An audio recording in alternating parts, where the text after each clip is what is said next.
My name is James Hudson. I worked as an investigative reporter into companies' wrongdoings. In the past, I have exposed 4 companies, and I've usually covered up my tracks pretty well. But this didn't go as planned. This was much worse than just a little scandal. I signed up as a tester for Aperture Science. I was chosen to partake in testing one of their new prototype weapons. After being prepared for testing, I was shipped to an underground location, where I was tossed into a personal waiting room to await trial. Test Subject 17. You are requested in Testing Room 4. You have 2 minutes to prepare before you are escorted. I was surprised by the success of this device. I thought about what this would mean for science, what it would mean for infinite energy. But then it dawned on me the destructive uses this could be used for. I decided to continue testing with it, getting used to it as I studied the facility layout. A couple days later, I made my escape.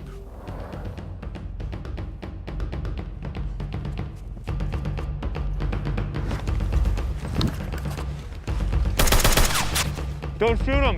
You might hit the device. Go get the dogs.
After I figured out where I was able to make my way to my stash kit.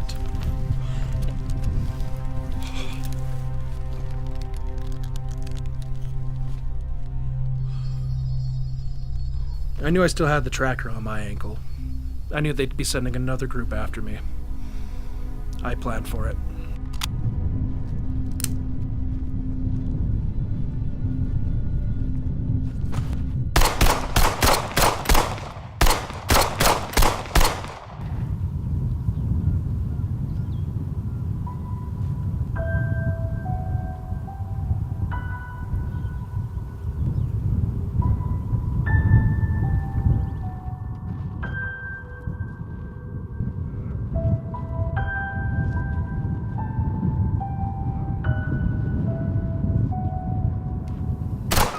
I'm not proud of what I did, but I believe it needed to be done. After I dealt with them, I needed to get the tracker off. That itself was a stressful process.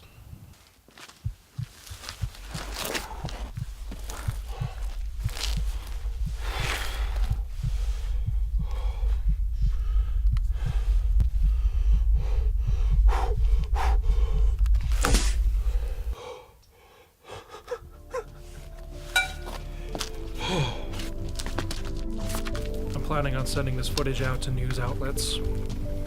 Aperture Science will be exposed and the world will know what weapons they are creating.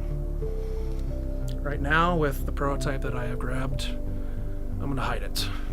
At a place where no one else will find it, but only I will know where it is. This is James Hudson, signing off.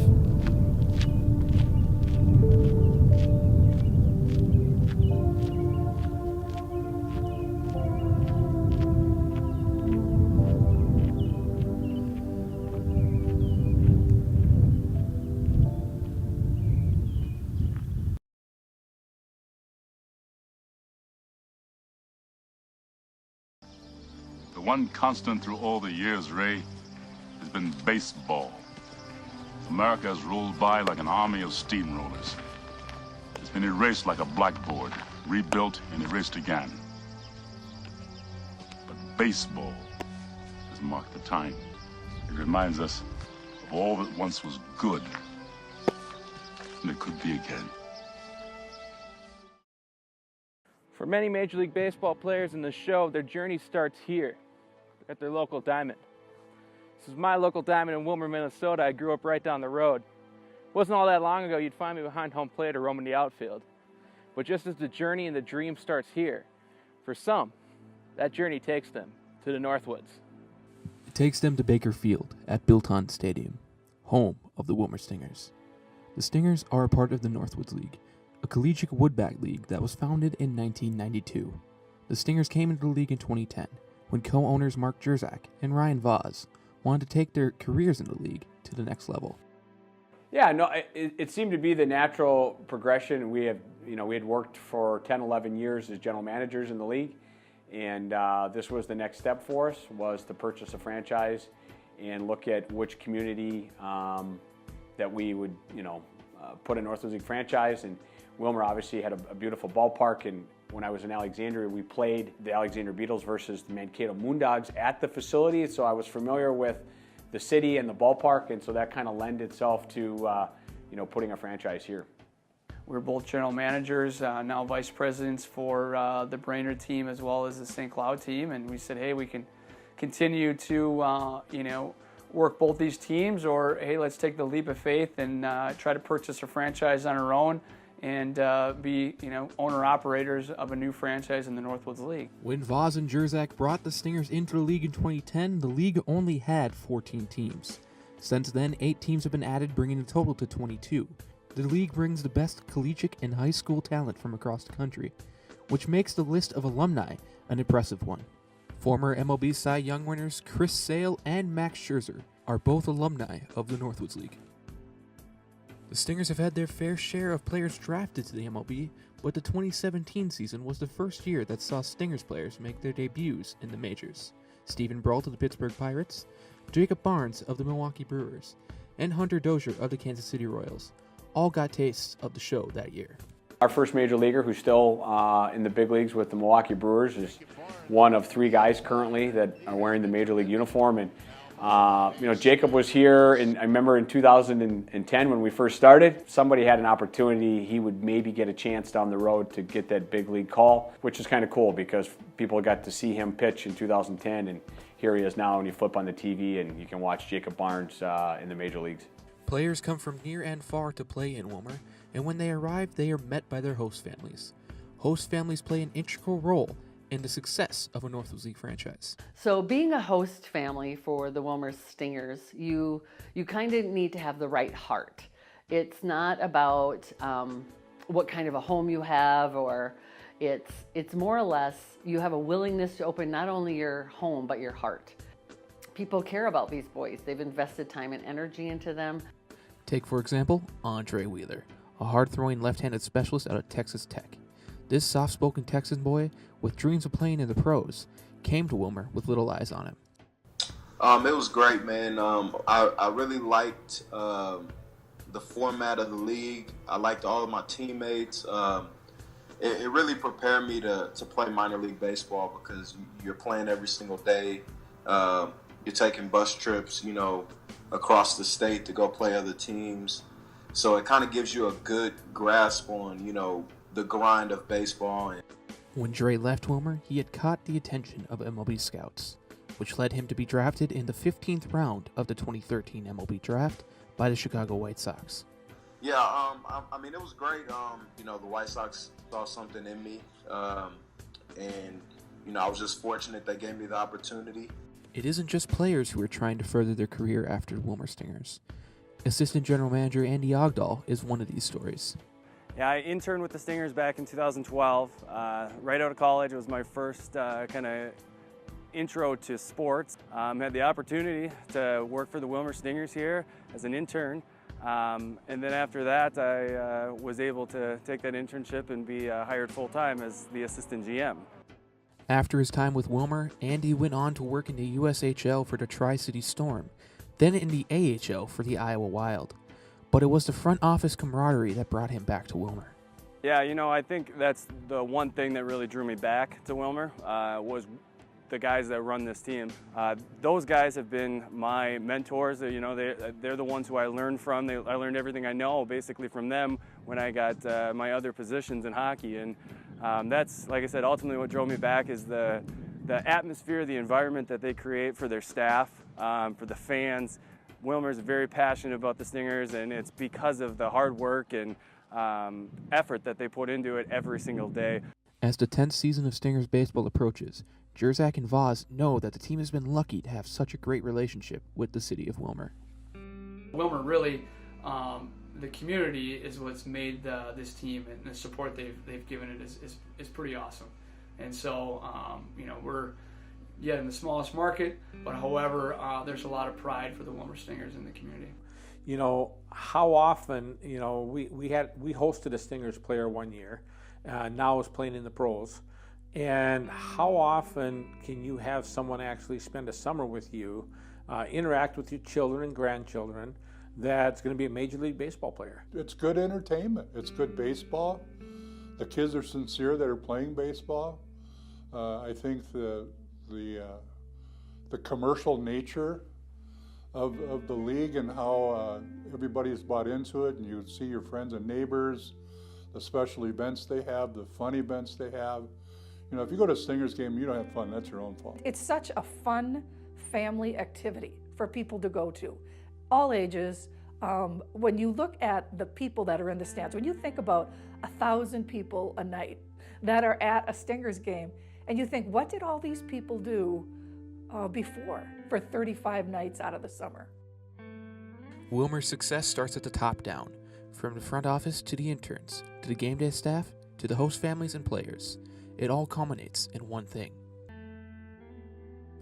Summer nights in Wilmer are filled with fun, family, and summer ball.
So you still think killing yourself would make everyone feel happier, eh?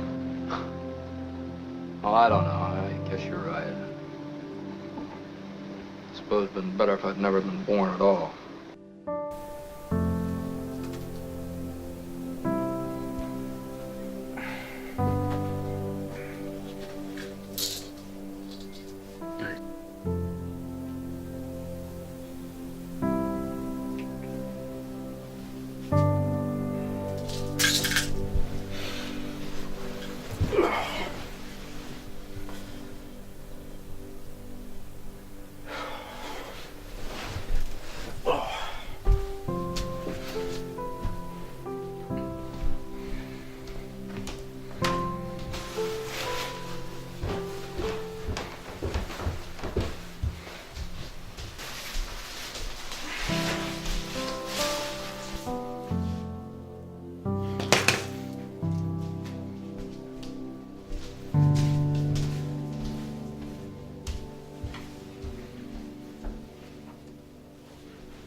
You're worthless.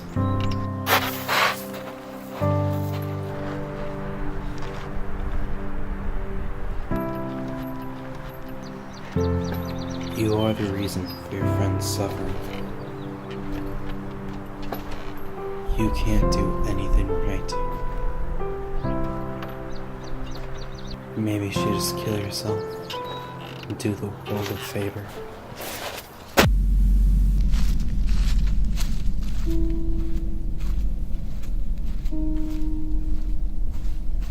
It would be so easy. No one would know you're gone. The only place you belong is 6 feet underground.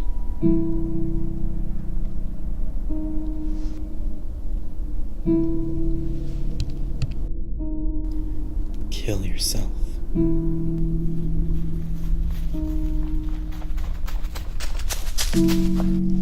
Kill yourself. Kill yourself. Kill yourself.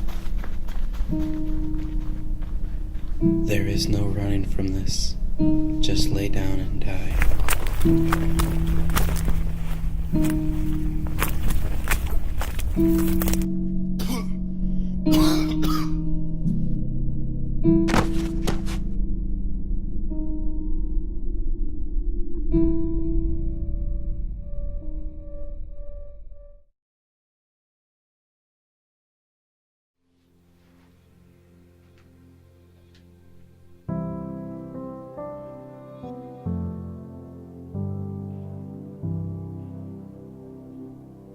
Help me, Clarence, please. Please. I want to live again. I want to live again. I want to live again. Please, God, let me live again.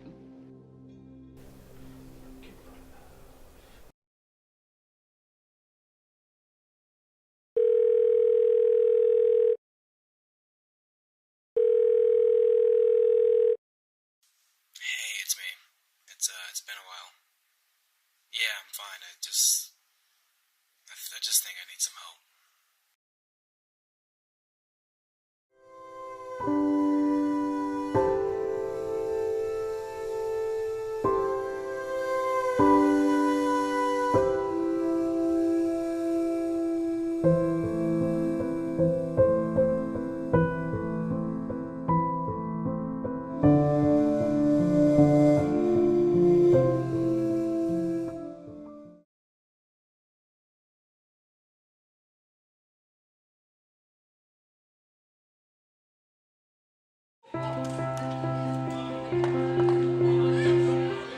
Most people in general, including myself, don't know much about the sport of curling, how the game operates, scoring, and etc. The name of the sport reminded me of curling my hair, even though I knew that was not how the sport worked. When I came into the Brainerd Curling Club, the environment gave me the feeling of being a part of a Planet Earth episode, narrated by David Attenborough. Here we have a pack of sliding curlers. Watch as the alpha female displays her dominance over the herd by tapping the end of the frisking broom to check for rogue insects. This is a precise exercise. And off she goes, gently but flamboyantly launching the oversized walnut down the frozen river. The alpha female's job is now complete. It's down to the herd to frantically follow the walnut down the river, gently frisking the foreground. Who knew that rolling stones on ice would turn into a professional sport, yet alone an Olympic sport? Curling started for many people in different ways. Some even started with something as simple as pushing a button. I think I heard about it on the radio and tried to talk my husband into doing it, and it wasn't until we had a mutual friend who was curling, and then I was able to have more leverage and actually come and start curling. The first recorded history of the sport was located in Scotland in 1511. Curling was played during winter seasons on frozen ponds and rivers. For equipment, the first thing you need is a clean pair of tennis shoes. Some people bring their own curling shoes with a built-in slider on them. If you do not have a fancy pair of curling shoes, you can use the club's detachable sliders to put onto your dominant sliding foot. The other equipment you need is a broom. Some members bring their own brooms from home, while the club provides members with brooms if they do not own one. The last and final piece is the star of the show, the granite rocks with handles that are also provided by the club. There are many characteristics that make the stones unique, but some of those characteristics play a very important role in the sport. The distinctness of the granite is it's shock absorbing, so as the rocks are hitting each other, they don't break up. Before people are allowed to go on the rink, the first thing everyone does before entering the rink is stomp their shoes on a clean, sticky mat. Clean shoes are really necessary for a couple reasons. Most important, it allows you to slide on the ice and as you're delivering your rock. When you first walk into a curling arena, it contains 4 or more lanes, formerly called sheets, depending on the size of the rink. Another thing to observe is the texture of the ice. The technical term is called pebbled. On smooth ice, the rocks would not be able to stop spinning, and it would make landing the stones in the house impossible. Staff members called ice makers are responsible for maintaining the sheets before the rink opens, in between, and after games. Without them, curling would not be possible. Well, before each night of curling, we come in, the ice makers come in, and the first thing we have to do is scrape the ice off. And to do that, we use a machine similar to a snowblower, but instead of a snowblower attachment, it has some blades on it. And we go back and forth on the ice to get it as flat as possible, to remove the dirt and to get all the pebbling from the previous night's curling off of the ice. Following that, we clean the ice, and then we put a new coat of pebbling on. It's usually 1 coat or 2 coats. And this is the pebbler, and basically it's like an overgrown sprinkler. It's got a sprinkler head on it, and we add pebble to the ice, which gives it its curl. So once we're done with pebbling, we come back, and after we let that freeze for a little bit, we come back with what we call a nipper. And that's just a little blade almost like a push broom would be, but it's got a blade on the bottom, and that just takes the very top of the pebbles, knocks the top off the pebbles. Seeing curlers slide and sweep across the ice, 2 questions pop into people's minds.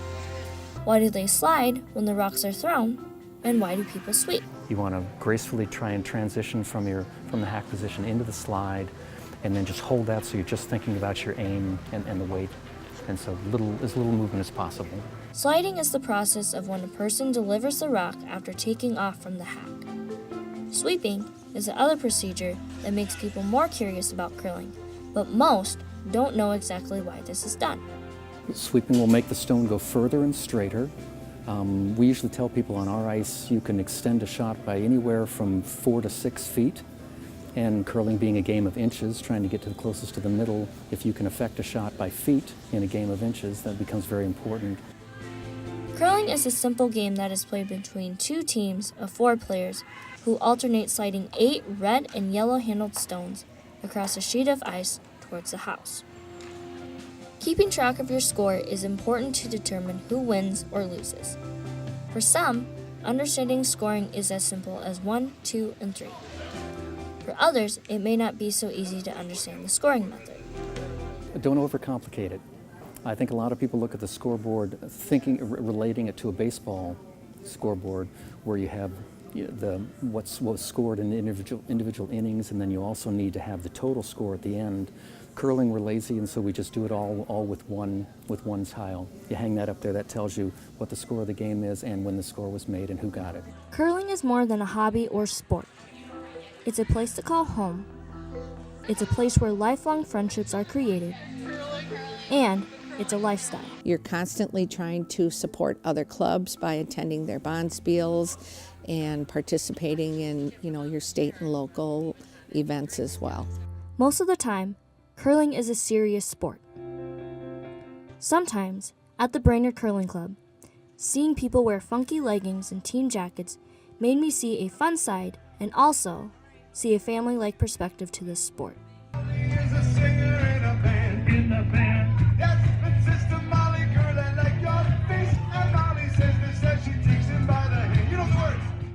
Not only is curling a fun and family-like sport, anyone can participate, which makes it not a limited sport. People of all ages, with disabilities, and all skill levels are welcome to play. Not only does a club like the Brainerd Curling Club teach the sport of curling, it's a sport and place to bring the community together.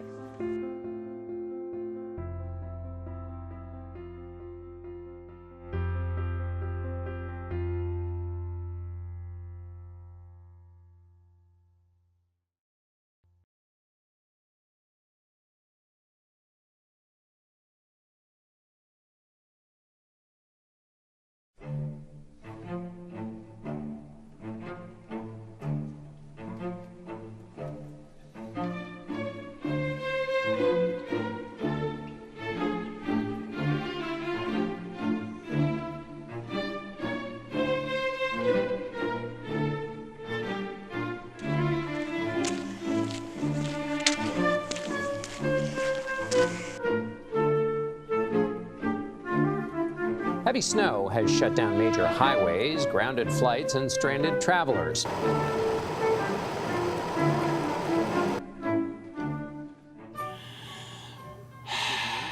Minnesota.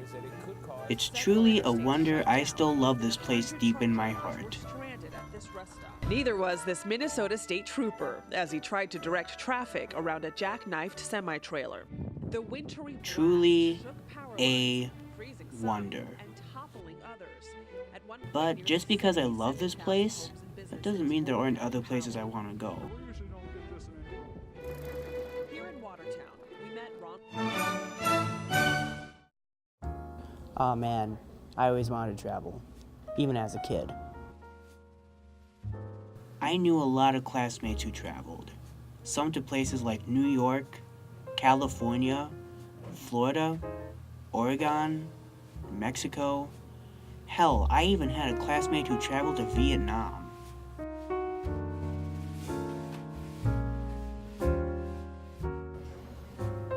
I was always jealous then, and I hate to admit it, but I still am. You know, I always kind of found myself wondering, why can't I travel to these exciting places? I just didn't pick up until I was older that we simply didn't have the money. But we had the money for something else.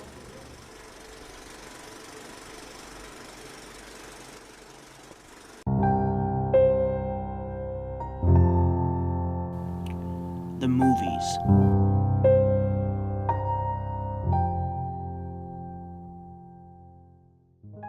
The fact that I watched a ton of them on a regular basis did not quench my thirst for travel.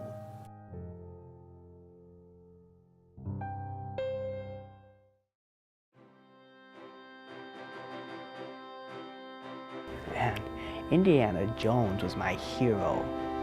You know, he was a golden god to me. His adventures influenced my dreams. From finding treasures, escaping death traps, and almost always getting the girl. Come on, buy a drink. You know, a drink?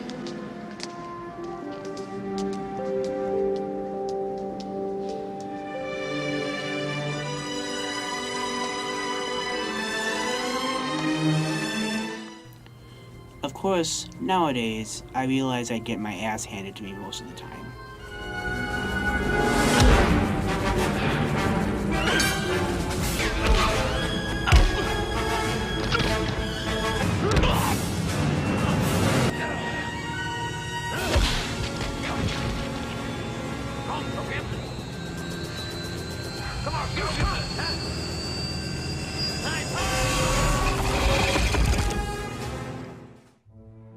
There was one great distance I traveled.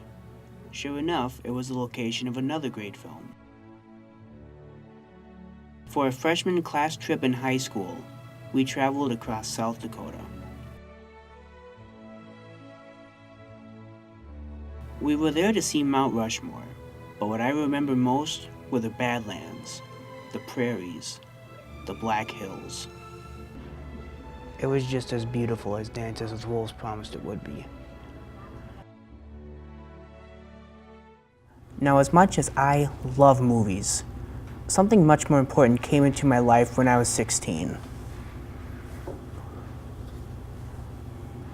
I converted to Buddhism.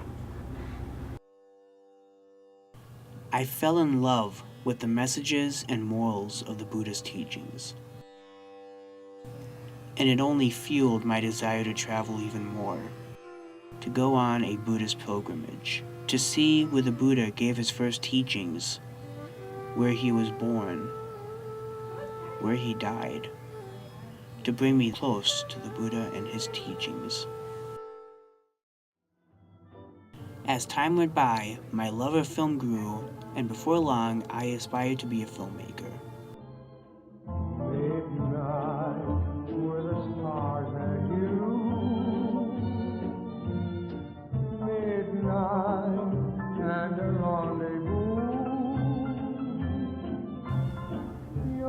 It's eventually what brought me here, Central Lakes College. I am the kid, and this is my candy store.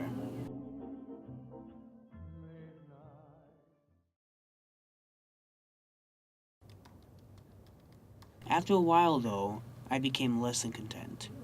I grew restless, as I always have.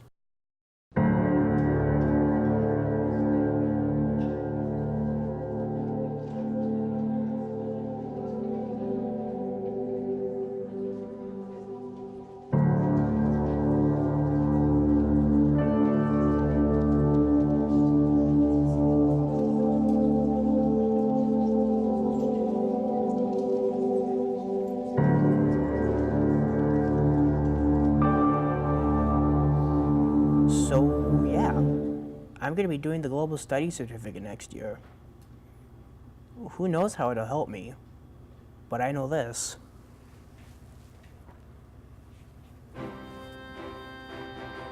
I'm going on my own travels.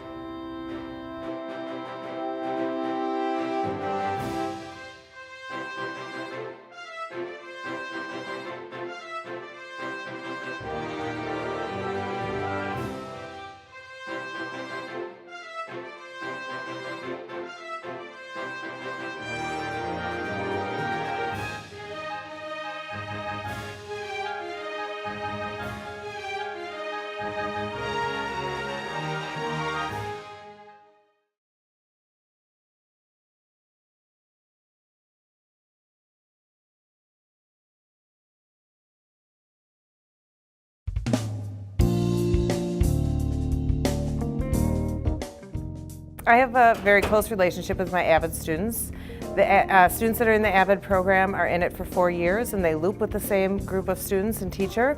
So I get to know them very well, and I help them out in different aspects of their lives, including preparing for college.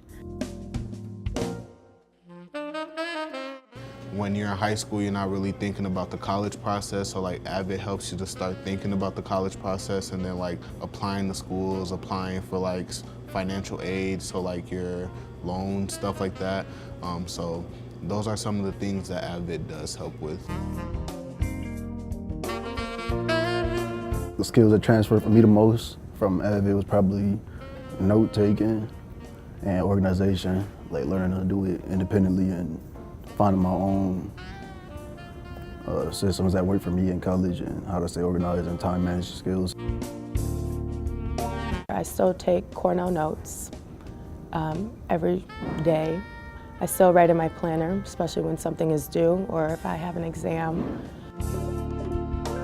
Some skills that I picked up in the AVID program, I would say number one would be note-taking. Note-taking is crucial in your classes because if you don't take notes, you might be confused on what you're doing, so that makes your content even more better.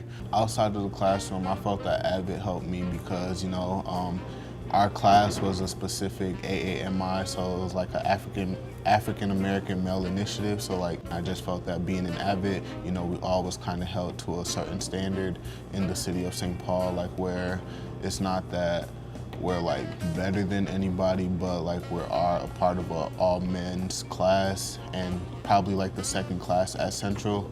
So like it helped with especially like going places, especially like going to different field trips or going to events where like you listen to speakers and stuff like that. It kind of just helped you to like a kind of a standard, I'd say.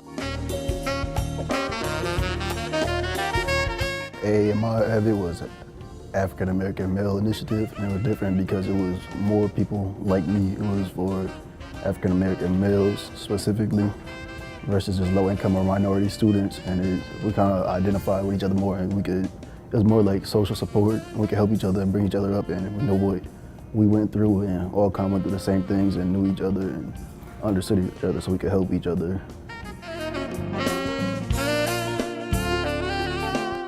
I feel like Avid just like creates a brotherhood. Like it's just like you just trust everybody in there because like you see everybody every day. Like there was people that wanted to do their own thing, but at the end of the day, we were all still like together as one. My Avid class definitely matured over the years. Just by making things easier, we realized by doing the things like writing in our planner, doing Cornell notes, having the seminars, they helped us with our schoolwork a lot better, which helped us mature because then we didn't have to worry about, you know, late assignments and all that stuff. It was a lot easier for tests to prepare as well. So we definitely saw maturity in that. My relationships with my classmates grew over the 4 years, I would say. It started off pretty strong, especially in 10th grade. You know, we was all still getting to know each other, becoming cool with each other and stuff like that. So for the most part, early on, it was cool.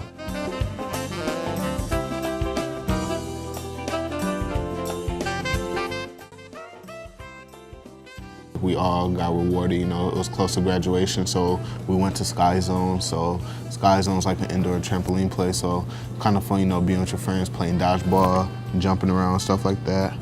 And then also, I would say the most educational one was Lando Lakes. We met our mentors, and it was just a good educational trip to connect with them. Having the connection between your teachers, those will just follow through like the rest of your life. So like once you get to the next place, you will already know that's what you should be doing. They get to have the college experience in a number of different ways. We do college and career exploration on the internet. They each have their own iPads, so they can do things in the classroom. But in addition to that, we go on college field trips where we get to see different campuses. Usually we have 2 college field trips per year, so a total of 8 to 10 colleges that they'll see if they're in Avid for all 4 years.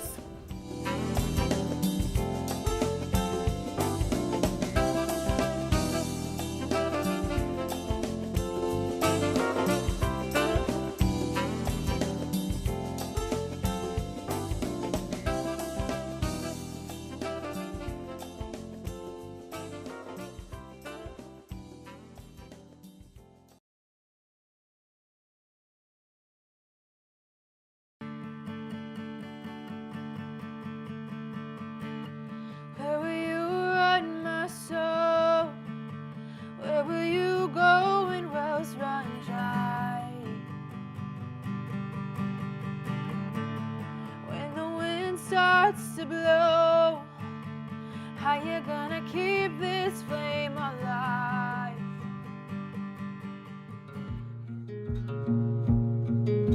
Hannah Alterich is 20 years old and lives in McGregor, Minnesota. She studies graphic design at Central Lakes College. Growing up, Hannah has always enjoyed playing and singing music.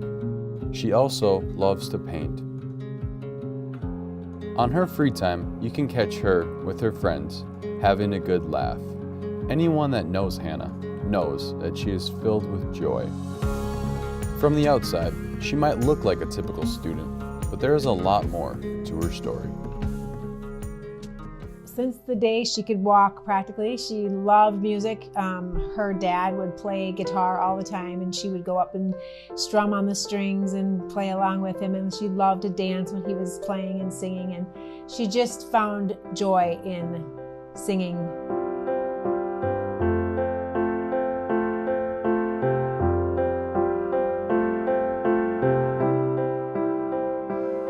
You know, Hannah, her middle name is Joy, and that's literally what it was like when she was little. He said that I wasn't allowed to play his guitar until I was able to fit my hand around the neck of the guitar. When I was growing up, I wanted so much to be able to do that, and I tried to stretch my hands out so I could be able to play. She was full of life and music. We could tell as parents early on, I could tell early on, that she had an ear for music. Hannah and her father's relationship grew stronger with time. As he would teach her, she would always listen. As she got older, she would sing at church and at worship time at home. Aside from her music, Hannah has always had a high level of energy. I had to always keep an eye on her because she was climbing on things, she was chasing her little brothers around. Then as her little brothers grew older, she took on kind of a little mother role, and she would, take care of them, and she just loved them and cuddled them like a big sister would. One day in September, when Hannah was 17, she noticed something peculiar on her neck. I wasn't really sure what it was, and I went to my mom and I asked her, what do we do? It wasn't going anywhere, and so we decided to schedule a doctor's appointment. When we went in, our doctor took a look at it, and right from the start, you could just tell on his face that something wasn't right. We had it checked out, and sure enough, she was diagnosed with Hodgkin's lymphoma.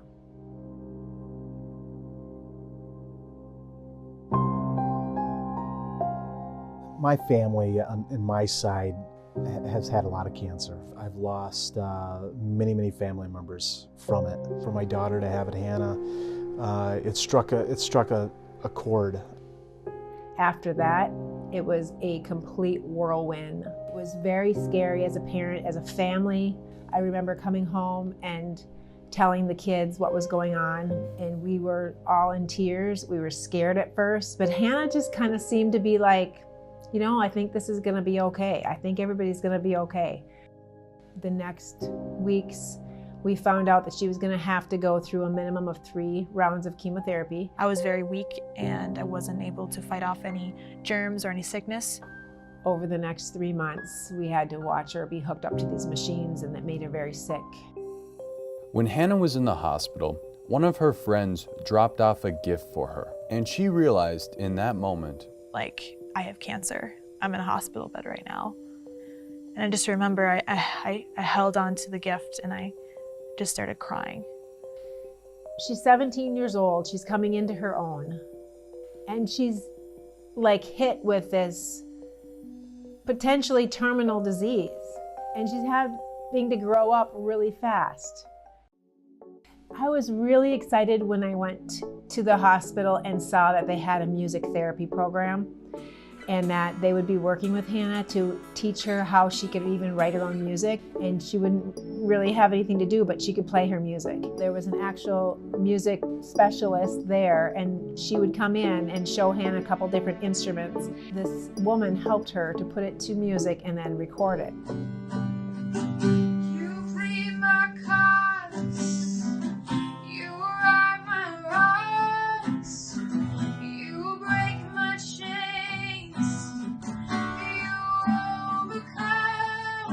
To see her on chemo with no hair, pale, exhausted, and yet music gave her this outlet. Wishes could all come in all different kinds of scenarios. And so Hannah and her family were meeting all these board members, and then they presented her with her equipment in this big surprise. She proceeded to say to everyone, would it be okay if I play? You know, I've got a couple songs I'd love to sing for you. And I think that was really unique for everyone in the room because it gave us this glimpse of Hannah and her talent. What was Hannah's wish? So I asked for a recording studio setup. They gave me a beautiful Taylor guitar, a camera, microphone, equipment. It was just the whole thing. It was such a wonderful, wonderful gift, and I appreciate it so much. As time passed, Hannah started to become stronger each day.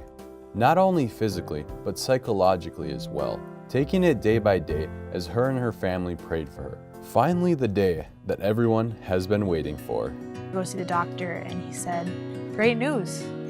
Like, there's no cancer. It's not in any of the lymph nodes. It's undetectable. And just to hear that, it was a miracle. I just felt on my heart like, I know it's gonna be okay. I remember we were walking out of that hallway, and we were just all looking at each other and saying, that's it, we're done, it's over. I just felt the Lord's hands around me the whole time, like he was holding me the whole time.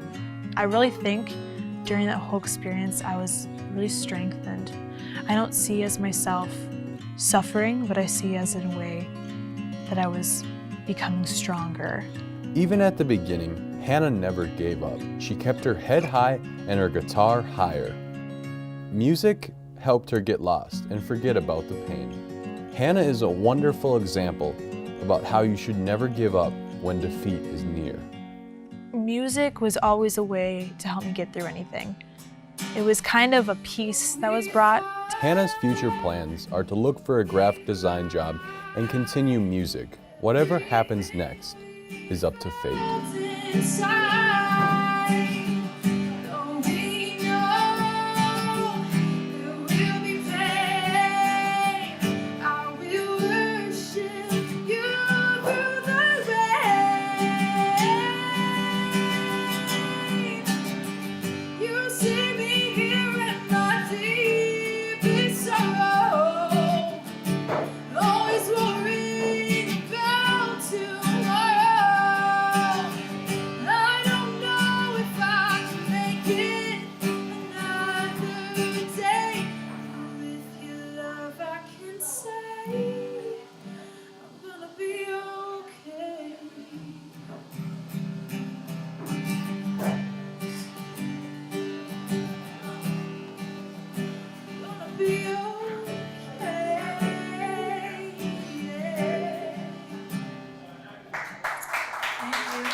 We got along really well, but you know there were times where we had differences on the skits.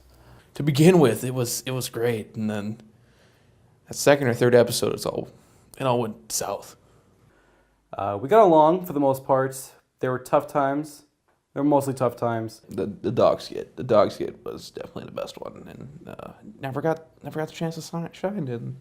Filming was just fantastic during the first season. Kind of dipped off after the second and third. A lot of big egos kind of clashed together and led to some frustrations and some heated moments, but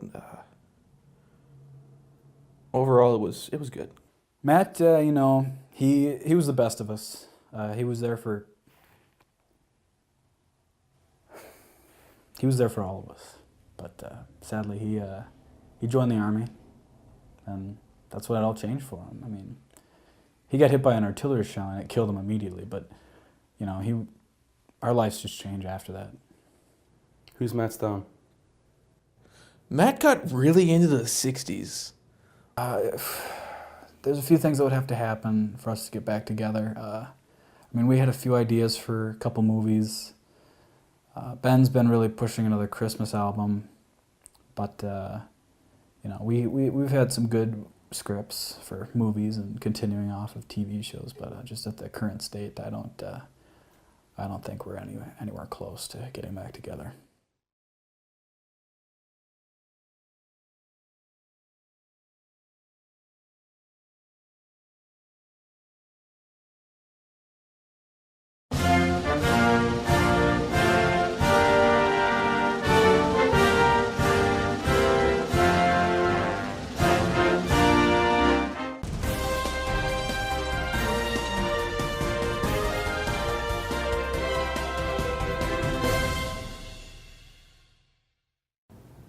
Good morning, everyone.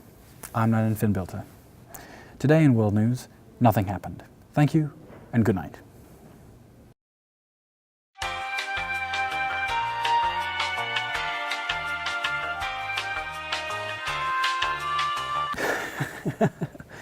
Funny. But in all seriousness, the casualties in Australia have reached a meager 15 million. And now, with weather.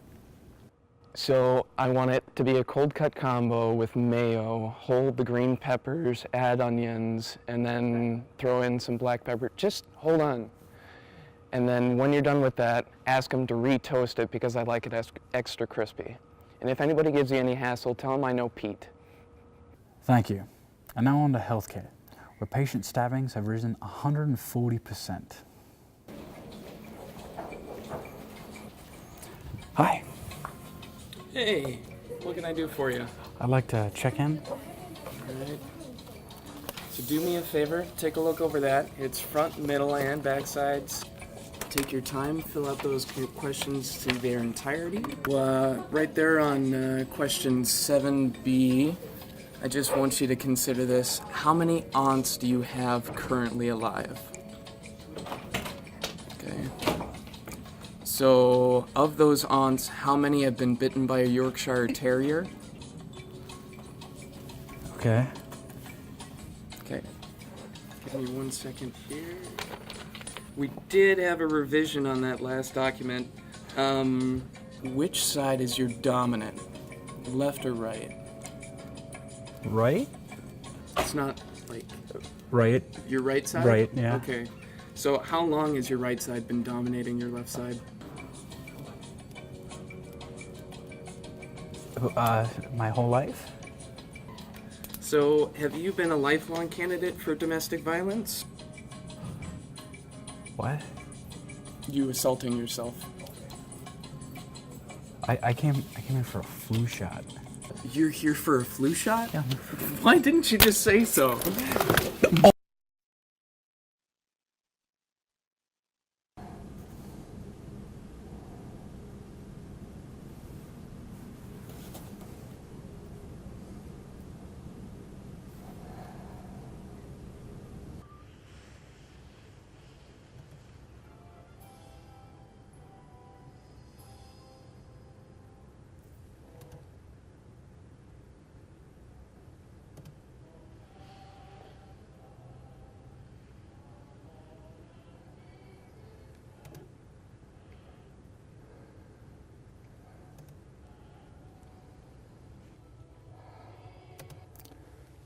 Dude, could you stop? Yeah, sure, sorry. Thanks.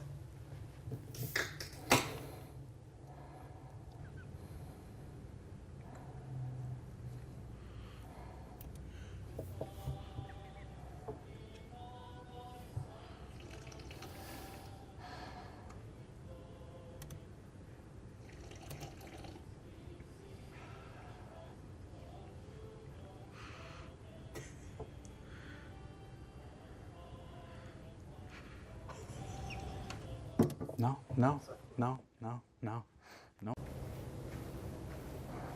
Hey, I'd like to get a library card. Yeah, no problem, man. Fill out the sheet for me, please, sir. Okay.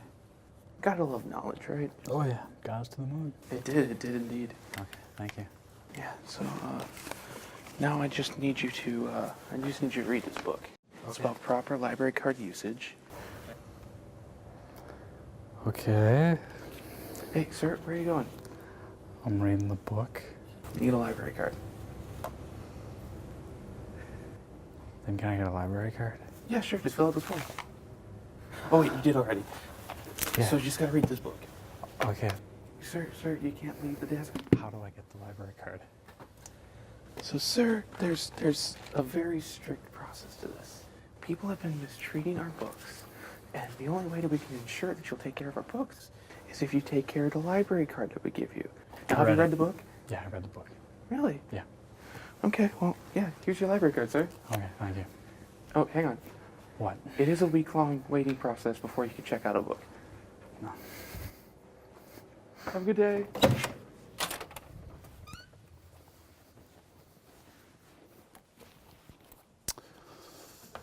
Good afternoon, class. As some of you apparently don't know, my name is Professor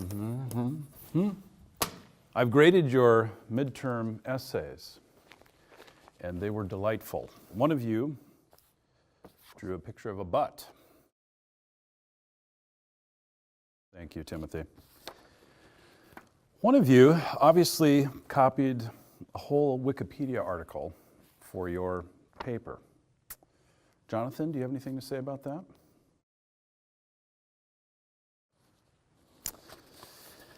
And then finally,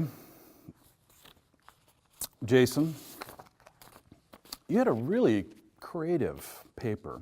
In fact, it was probably one of the most brilliant papers I've ever read. Can you tell me a little bit about it, the title of it? And I just felt inspired. I was written by Professor